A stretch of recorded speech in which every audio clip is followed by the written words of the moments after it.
السلام عليكم ورحمة الله وبركاته. النهاردة بقى هنعمل وصفة سهلة وبسيطة جدا. هنعمل زي ما انتم شايفين كده سيجار الجلاش. سيجار الجلاش هو هنعمله بطريقة جميلة جدا وهتعجبكم، مورق من جوه كده ومفيش اسهل من كده، ومش هنستخدم فيه مكسرات، يعني كمان هتكون وصفة اقتصادية بحتة زي ما بيقولوا.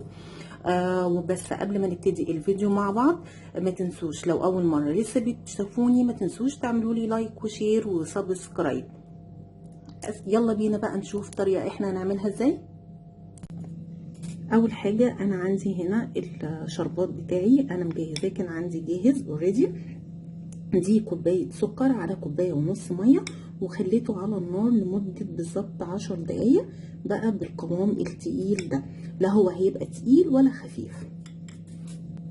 تاني حاجة معانا كوباية زبدة او سمنة، او نص كوباية زبدة ونص كوباية زيت، او زيت بس حسب الرغبة وحسب اللي موجود في البيت.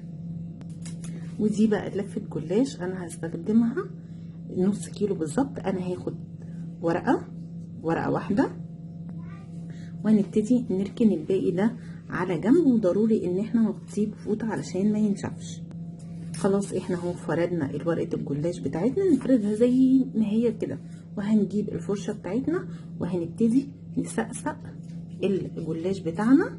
احنا مش عايزين نملاه قوي سمنه علشان ما يكونش فيه كميه الدهون عاليه. احنا عارفين زي ما قلت لكم ان جلاش السيجار ده من اسهل واشهى الجلاش اللي احنا ممكن نعمله. احنا نعملها كده ونبتدي هنتنيها بالشكل ده، ونروح عاملينها بالطول كده ونبتدي نكملها.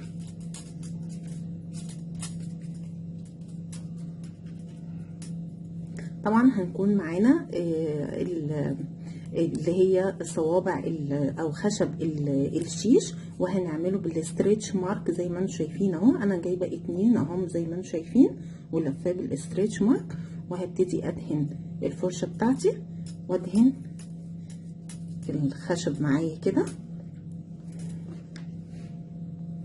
وابتدي زي ما انتم شايفين اهو من هنا على جنب من الاطراف من الاخر خالص، واروح عاملاه بالشكل ده كده، وافضل الف فيه كده بالشكل ده.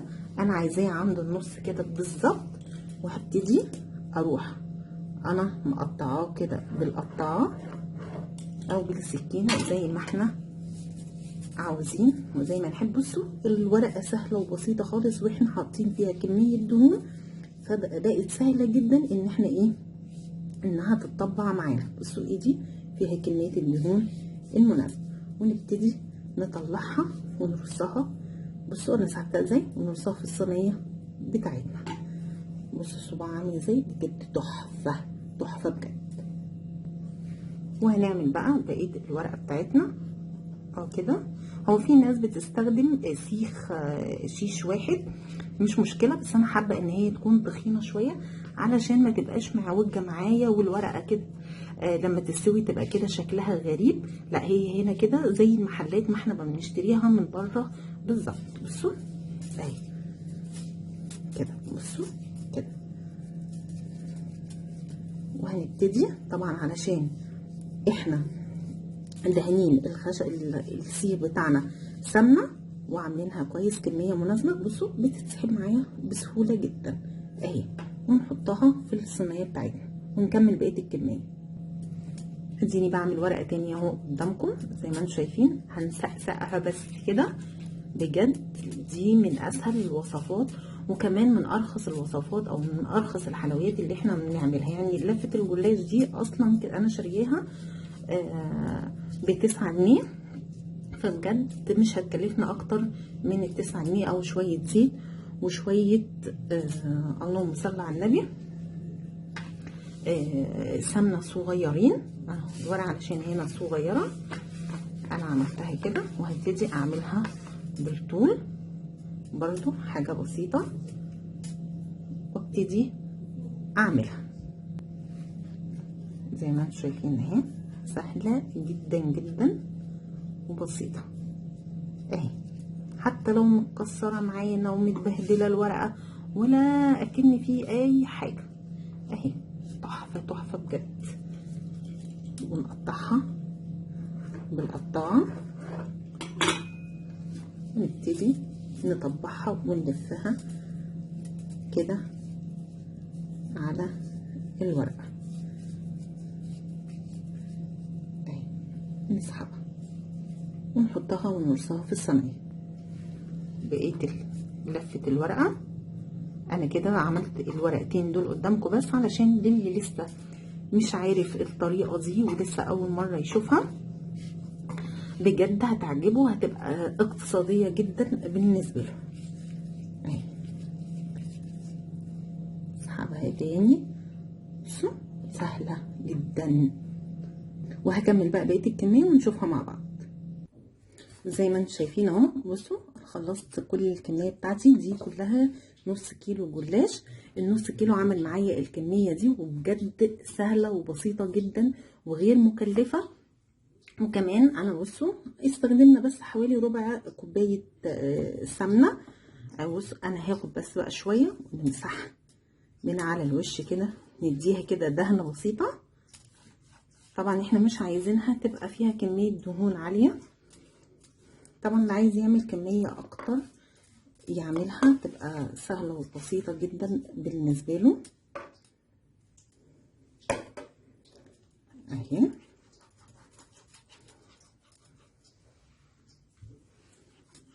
اهي سهله كده. نعملها بالطريقه دي ونحطها في الفرن على درجه حراره 180. طبعا ناخد بالنا منها علشان طبعا ما تتحرقش معانا. ندخلها في الفرن وبعدين نشوفها مع بعض. زي ما انتم شايفين اهو انا طلعته خلاص من الفرن بتاعي واخد اللون المقرمل او اللون الذهبي اللي قدامكم ده. بجد تحفه جدا، مش قادره اوصف لكم ريحتها. هبتدي بقى احط العسل بتاعي. دي انا لسه مطلعاها من الفرن فهي مناسبه جدا. احنا عارفين طبعا دايما حاجه من الحلويات يا العسل بارد والحلويات اللي احنا هنعملها سخنه، يا العسل سخن والحلويات بارده. نبتدي نحط العسل بتاعي كده. بحط الكميه بتاعتي علشان تتشرب العسل. هي الكميه دي مناسبه زي ما انا قلت لكم ان هي انا استخدمت كوبايه سكر وكوبايه ونص ميه وحطيت الشربات بتاعي على النار ونص ليمونه. وطبعا حطيت رشه فانيليا. وقلت لكم ان العسل بتاعي انا اصلا كان عندي في الثلاجه فكان جاهز جدا وعندي لفه جلاش فعملتها حلويات. نص كيلو اهي جلاش عمل لي الصينيه دي كلها. بص تحفه بجد تحفه بجد. مش ناقص غير ان احنا نقدمها في الاطباق. نقدمها بقى مع بعض كده ونرصها في الطبق مع بعض. يلا بينا. انا هجيب طبق التقديم بتاعي. طبعا بقى انا لقيت الموضوع ده مستحيل ان انا اعمله بايدي فاضطريت ان انا استخدم مساكه انا ارص بيها.